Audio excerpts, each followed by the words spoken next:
Le 13 août, le bureau de presse du Saint-Siège a publié ce qui semblait être une nomination de routine.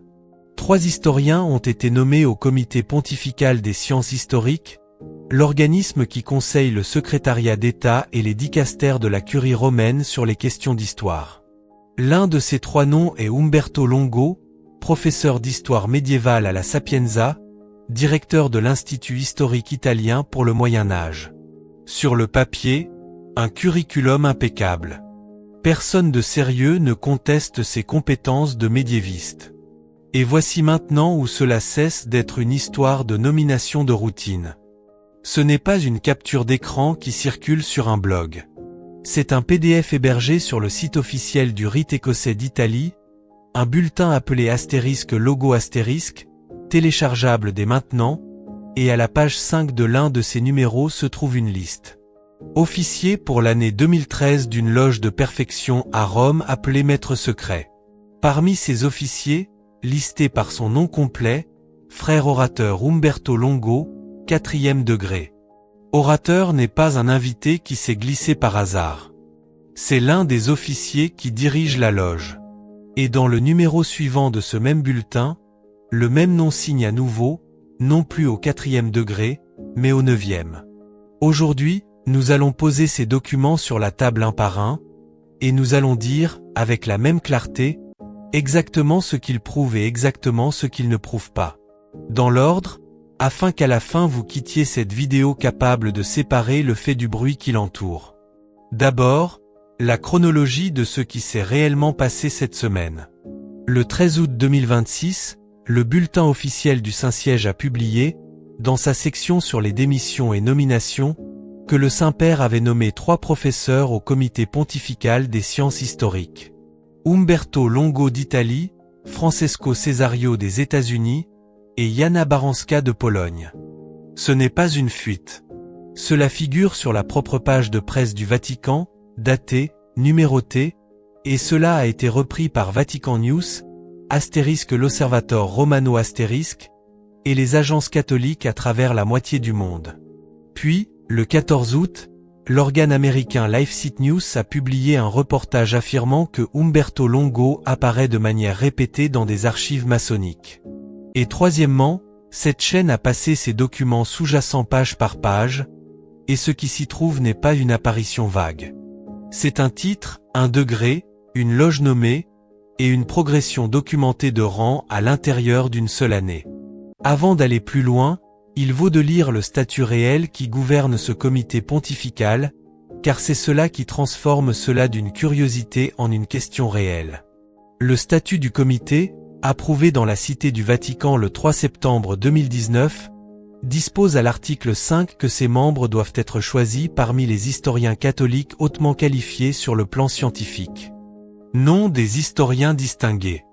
Nom des experts respectés. Des historiens catholiques. Le même article précise que les membres sont nommés par le pape sur proposition du président du comité. Retenez ce détail, car il devient décisif à la fin de cette histoire. L'article 2 dispose que le comité opère sous la guidance du magistère du souverain pontife, offre un conseil historique qualifié au secrétariat d'État et au dicastère de la Curie romaine, et travaille aux côtés des archives du Vatican, aujourd'hui appelées archives apostoliques, et de la Bibliothèque apostolique vaticane. En termes clairs, c'est un organe de personnes assises à la table où l'Église décide comment sa propre histoire est racontée, avec un accès institutionnel aux propres archives du pape. La question n'est donc pas de savoir si Longo est un médiéviste compétent. La question est de savoir si l'exigence que le Vatican lui-même a mise par écrit a réellement été vérifiée avant que cette nomination ne soit faite. Maintenant, 4 arrêts, dans l'ordre chronologique, et à chacun, la source et l'endroit où elle est hébergée, afin que personne n'ait à prendre la parole de cette chaîne pour argent comptant. Premier arrêt, 2013, le nom complet et la charge. Le bulletin s'appelle *logo*, hébergé sur le site officiel du rite écossais d'Italie. La page 5 porte l'entête loge de perfection, Maître Secret, Rome, officier pour l'année 2013. Troisième sur cette liste, après le vénérable maître au 33e degré et le très révérend au 30e, siège le frère orateur Umberto Longo, 4e degré. Frère, là, ne signifie pas un titre religieux. C'est la forme d'adresse maçonnique standard. Orateur est l'un des officiers de rang de la loge.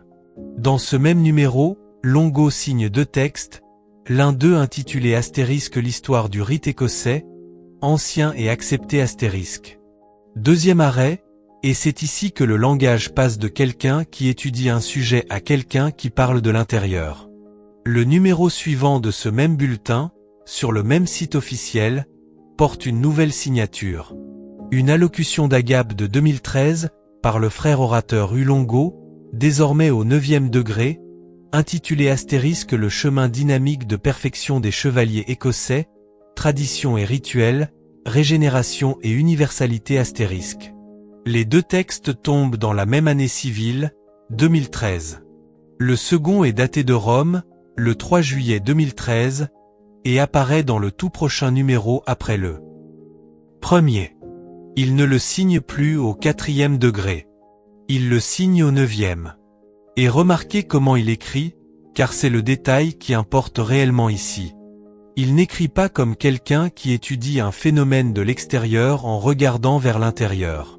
Il écrit de l'intérieur, à la première personne du pluriel, s'adressant directement aux chevaliers écossais, aux maçons, aux compagnons et aux apprentis. Il parle de notre tradition, du rite que nous nous apprêtons à accomplir ensemble, des rituels maçonniques comme d'encre profonde de sagesse, et des instruments que la franc-maçonnerie met à notre disposition. Et ici, cette chaîne veut être scrupuleusement honnête, car cette honnêteté est tout le point de faire ce travail. Un universitaire peut écrire sur la franc-maçonnerie sans être franc-maçon. Cela arrive tous les jours, et il n'y a rien de mal à cela. Ce qu'un universitaire extérieur ne fait typiquement pas, c'est de signer comme frère, à un degré spécifique, tout en étant listé parmi les officiers d'une loge nommée, en s'adressant à ce présent comme à « nous ». C'est là que se tient le dossier documenté de 2013, par lui-même, sans embellissement. Une charge nommée, un degré spécifique, une loge spécifique, et une élévation de rang à l'intérieur d'une seule année civile. Ce qu'il ne nous dit pas encore, c'est si l'homme qui a signé ces pages en 2013 est le même homme que le pape a nommé à son comité historique 13 ans plus tard, et si ce qui s'est passé entre ces 2 dates importe autant que l'écart lui-même. C'est là que la deuxième partie de cette histoire reprend, car la piste documentaire ne s'arrête pas en 2013. Elle continue, et elle finit par atteindre jusqu'à une scène à Rome où l'homme maintenant identifié comme professeur à la Sapienza est présenté par son titre, et clôturé par le franc-maçon le plus haut placé du pays. Le 3e arrêt nous mène à 2014, et c'est la pièce qui clôt l'identification, le détail unique qui répond à l'objection que quiconque regarde ceci forme déjà dans son esprit. Longo est un nom de famille courant en Italie. Et si ce n'était simplement qu'un homonyme, 2 hommes différents qui se trouvent partager un nom de famille et rien d'autre? C'est une question juste à poser, et elle mérite une vraie réponse plutôt qu'un rejet. Vérifions-la donc directement, document contre document. Sur le site officiel du Grand Orient d'Italia, l'obédience maçonnique principale du pays, et de loin la plus grande, se trouve une annonce pour un cycle de conférences du rite écossais, daté du 9 juillet 2014, tenu dans la salle Doria de l'hôtel Sheraton à Rome. Ce n'est pas un rassemblement régional obscur. C'est une série de conférences formelles hébergées sous la bannière du Grand Orient national lui-même. L'orateur listé est Umberto Longo. Le titre de sa conférence est * le chemin dynamique de perfection des chevaliers écossais, tradition et rituel, régénération et universalité *. Mot pour mot, le titre exact que le frère Longo, 9e degré, avait signé dans le bulletin du rite écossais l'année précédente, dans cette allocution d'Agap datée de Rome, le 3 juillet 2013. Non un titre similaire. Non une paraphrase.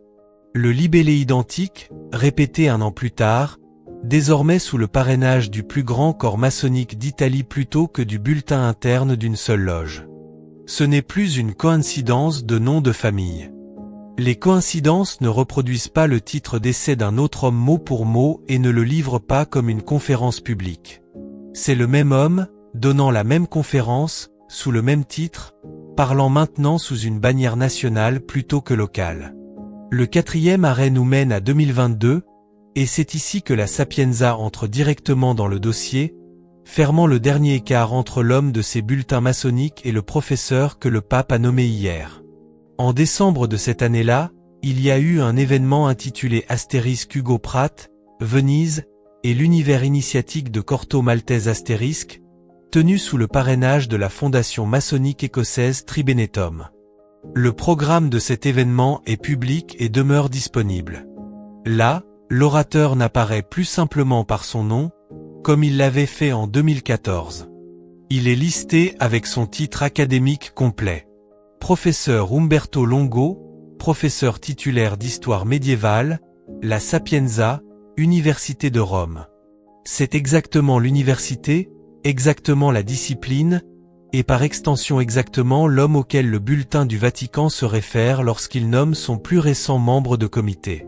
Maintenant, pour être précis ici, car la précision est toute la discipline que cette chaîne essaie de s'imposer, le propre bulletin du Vatican n'identifie pas réellement Longo à travers sa position à la Sapienza.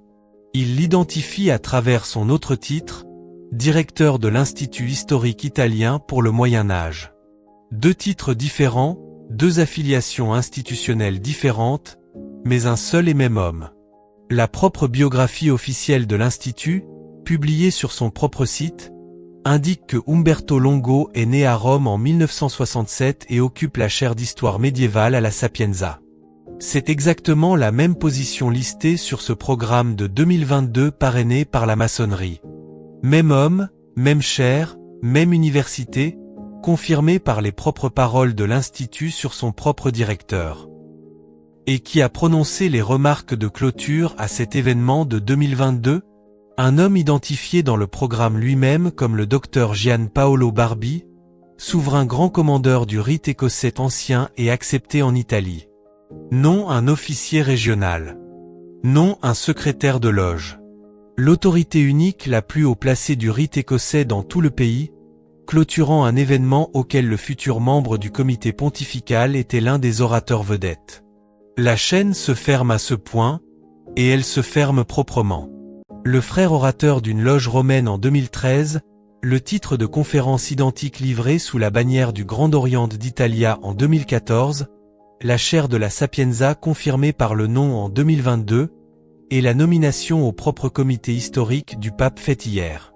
4 documents séparés, 4 années séparées, une identité continue courant à travers tous. Maintenant, la question que quiconque regarde ceci pose réellement à ce stade. Pourquoi tout cela importe-t-il tant ? Pourquoi une appartenance à une loge datant d'une décennie devrait-elle importer plus que le standing académique actuel d'un homme ?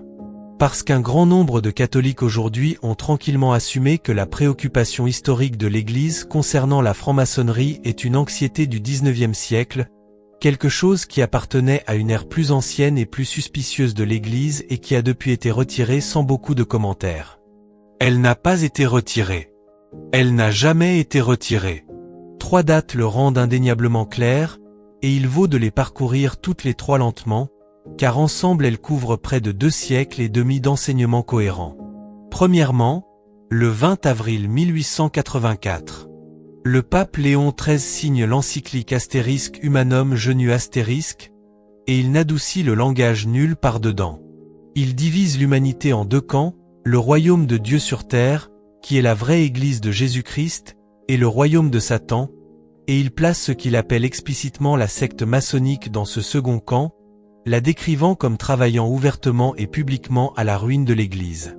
Il note aussi, et ce détail est souvent perdu, que cet pape avant lui avait déjà condamné la franc-maçonnerie par son nom, remontant jusqu'à Clément XII en 1738. Léon XIII n'inventait pas une nouvelle préoccupation. Il reformulait une préoccupation que la papauté avait déjà tenue de manière cohérente pendant près d'1 siècle et demi avant qu'il ne mette jamais la plume sur le papier.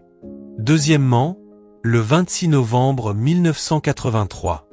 Cette date importe parce qu'elle aborde un malentendu très spécifique et très courant. De nombreux catholiques à l'époque assumaient que le code de droit canonique nouvellement promulgué, en ne nommant pas explicitement la franc-maçonnerie de la manière dont l'ancien code de 1917 l'avait fait, avait tranquillement levé l'ancienne interdiction tout entière. La Congrégation pour la doctrine de la foi a abordé cette hypothèse directement, dans une déclaration signée personnellement par le cardinal Joseph Ratzinger, alors préfet de cette congrégation, et formellement approuvée par le pape Jean-Paul II.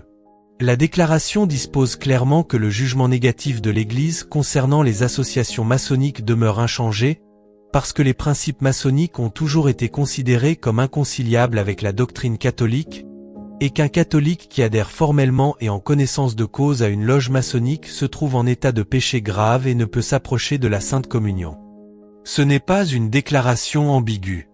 C'est à peu près aussi direct que le langage ecclésiastique peut l'être. Troisièmement, et c'est la date qui importe le plus pour quiconque est tenté de penser que c'est simplement un vieux débat que les hommes d'église modernes ne prennent plus sérieusement en silence. Le 13 novembre 2023. Il y a moins de 3 ans. Le dicaster pour la doctrine de la foi, répondant à une question formelle d'un évêque aux Philippines, sous la signature du cardinal Victor Manuel Fernandez et avec l'approbation explicite du pape François, a reformulé une fois de plus que l'appartenance active à la franc-maçonnerie par les fidèles catholiques demeure interdite, en raison de ce que la réponse appelle l'inconciliabilité entre la doctrine catholique et la franc-maçonnerie.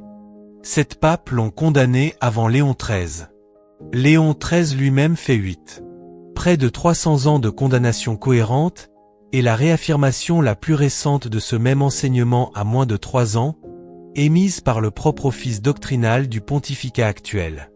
Ce n'est pas une préoccupation antique prenant la poussière dans un tiroir quelque part dans les archives du Vatican. C'est une doctrine actuelle, active, contraignante, reformulée bien dans la mémoire vivante. Maintenant, la partie que d'autres chaînes couvrant cette histoire sont susceptibles de sauter entièrement, parce qu'elle complique un récit propre et simple, est la partie qui fera tenir cette vidéo bien après que ce cycle d'actualité soit passé, tandis que les leurs vieilliront discrètement mal.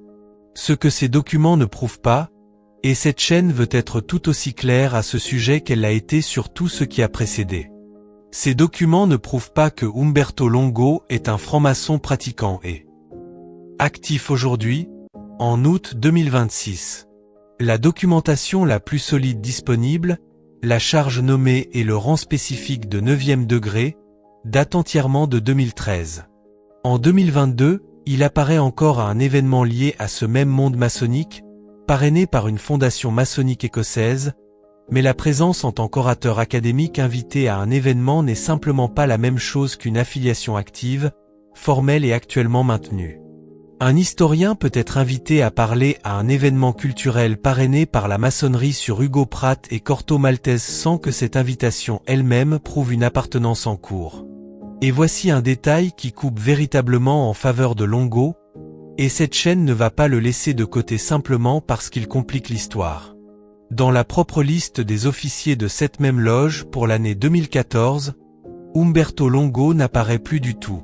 Quel que soit le rôle qu'il détenait en 2013 au 4e puis au 9e degré, dans la liste des officiers de l'année suivante même, son nom est simplement absent. Cette chaîne n'a pas non plus, en passant en revue tout ce qui est publiquement disponible, trouvé aucune déclaration de sa part qui soit anticatholique d'aucune manière, rien dirigé contre le pape, contre les sacrements, ou contre un seul point de doctrine catholique, et rien ici ne va être inventé ou sous-entendu pour combler ce vide particulier juste pour rendre l'histoire plus dramatique. Mais il y a aussi, et c'est l'autre moitié du tableau honnête, aucune déclaration publique de sa part renonçant à la franc-maçonnerie, aucun déni des documents qui existent, aucune rétractation de quoi que ce soit qu'il a écrit ou signé en 2013, et aucune confirmation dans un sens ou dans l'autre sur son statut actuel. Ce qui existe, énoncé aussi clairement que cette chaîne peut l'énoncer, c'est un passé maçonnique documenté, avec un nom, une charge et un degré croissant qui y sont attachés, et un présent non expliqué que personne en position d'autorité n'a abordé. C'est précisément pourquoi cette vidéo ne se termine pas par une accusation. Elle se termine par 5 questions spécifiques auxquelles le Saint-Siège pourrait répondre en 5 minutes, s'il le choisissait.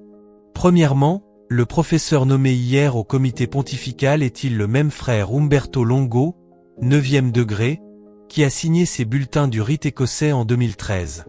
Si la réponse est non, alors qu'on le dise publiquement, et toute cette affaire se clôt aujourd'hui, proprement, sans doute persistant. Deuxièmement, s'il est en fait le même homme, quand a-t-il quitté la franc-maçonnerie, et comment ce départ a-t-il été documenté? Troisièmement, y a-t-il eu une réconciliation formelle avec l'Église, du genre spécifique que la doctrine exige de quiconque a appartenu à une loge maçonnique et souhaite revenir pleinement à la communion?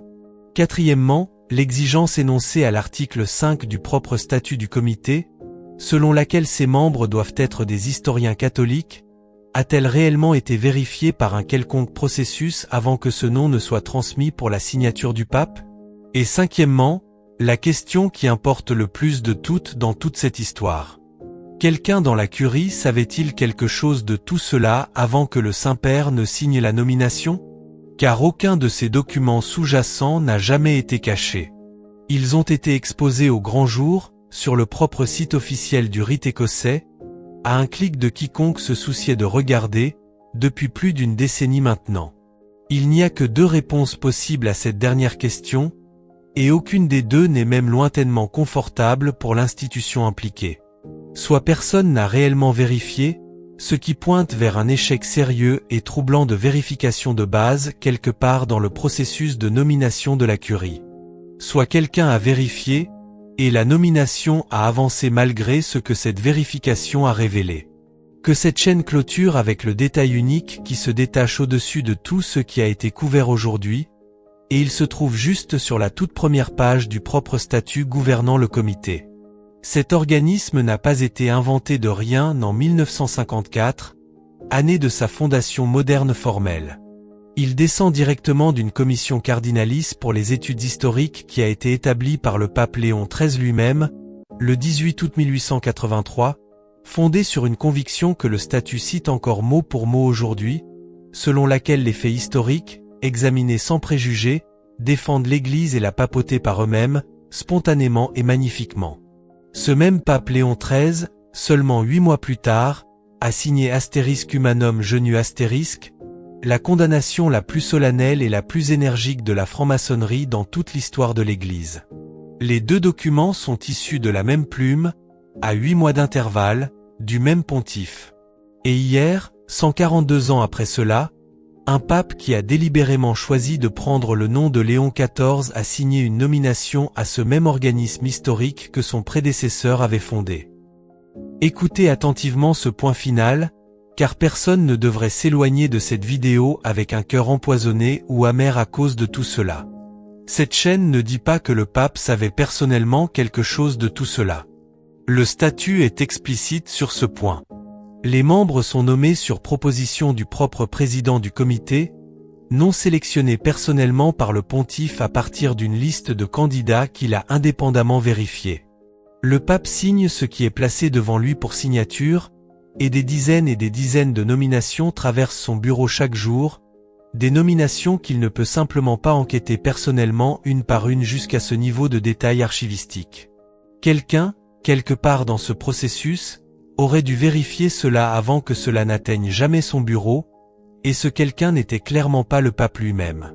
Ainsi, la demande de cette chaîne aujourd'hui est simple et respectueuse. Que le Saint-Siège clarifie cela en 3 lignes de texte clair. Non contre Longo, qui a tout le droit du monde à son bon nom et à s'expliquer pleinement s'il le choisit, et s'il offre cette explication, cette chaîne la publiera avec exactement le même poids et la même portée qu'elle a donnée à cette histoire aujourd'hui, sans exception. Cette demande est faite pour les catholiques ordinaires là-dehors qui ont passé 300 ans à entendre, de manière cohérente et répétée, que la franc-maçonnerie est incompatible avec la foi catholique, et qui se sont réveillés hier matin avec cette pièce d'actualité particulière dans leur fil. Et une chose de plus, la chose la plus importante dite dans toute cette vidéo. Ne perdez pas votre paix à cause de cela. L'Église a survécu à bien pire qu'une nomination troublante à travers 2000 ans de son histoire. Priez pour le pape, ce qui coûte le moins de tout ce qui vous est demandé aujourd'hui et est le plus nécessaire. Et priez aussi pour le professeur Longo, une âme pour laquelle le Christ est mort tout aussi certainement que pour n'importe quel autre. Cette chaîne discute de documents. Elle ne condamne pas les gens, et elle ne le fera jamais. Qu'en pensez-vous? Le Vatican devrait-il purement et simplement annuler cette nomination, ou attendre que Umberto Longo offre d'abord sa propre explication? Laissez votre réponse dans les commentaires ci-dessous, et pendant que vous y êtes, dites à cette chaîne laquelle de ces 5 questions vous souhaitez le plus que le Saint-Siège réponde réellement. Que Dieu vous bénisse.